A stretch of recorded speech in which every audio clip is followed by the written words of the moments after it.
Any parent who feels that their children were not placed in the right pathway or in the pathway of their choice, they have a window of 7 days to revise. And today we came here to confirm. And indeed we have confirmed that in this school, more than 49 students have actually requested for revision of their pathways. And the head of institution here, Mr. Ndegwa, has confirmed to us that so far they have succeeded to do 25 of them.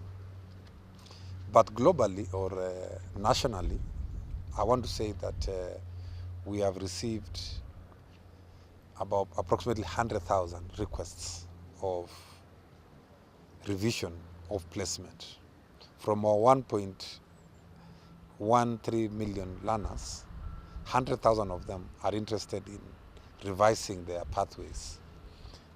And we have given that opportunity through the portal. Digitally, we are doing that. And as at this afternoon, 4 p.m., we had actually processed and approved more than 2,000 of those requests. Remember, the process of approval is a bit slower, but I'm happy to inform that we have been able to approve 2,000 requests for revision across the clusters, Cluster 1 schools, Cluster 2 schools, Cluster 3 schools, and Cluster 4 schools. And also across the pathways. There are those who are interested in changing from STEM to social sciences. Others want to change from social sciences to STEM.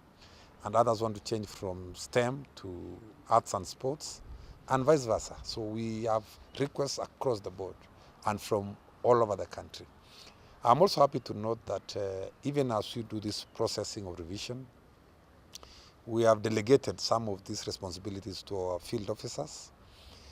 C1 schools, Category 1 schools, or rather Cluster 1 schools, are being done from the headquarters, the ministry headquarters. Cluster 2 schools are being done by the regional directors of education.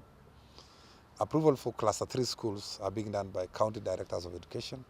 And Cluster 4 schools are being done by our sub-county directors of education. So we have been able to devolve so that every field officer is able to approve and is able to support this very important national process. We are confident that in the next 7 days, all learners who are interested in revising their choices or pathways will be given an opportunity without discrimination, because the system now is live, is digital.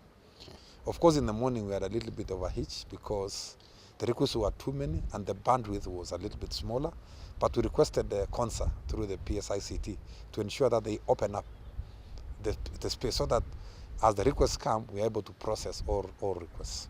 So I want to call upon all our stakeholders, all our parents, to be patient with us, even as we streamline the system. It is the first time we are doing this, and as you are aware, this is a new system under Kenya Education Management Information System. It is the first one of KEMIS that we are trying to implement. And of course, in any new system, you would expect that there are teething problems here and there, but I want to assure the country that we are going to ensure that every learner gets the pathway of their choice. And that I want to call upon all parents to be patient with us. I want to call upon all the stakeholders to be patient with us, even as we ensure that we give every learner an opportunity to pursue the pathway of their choice.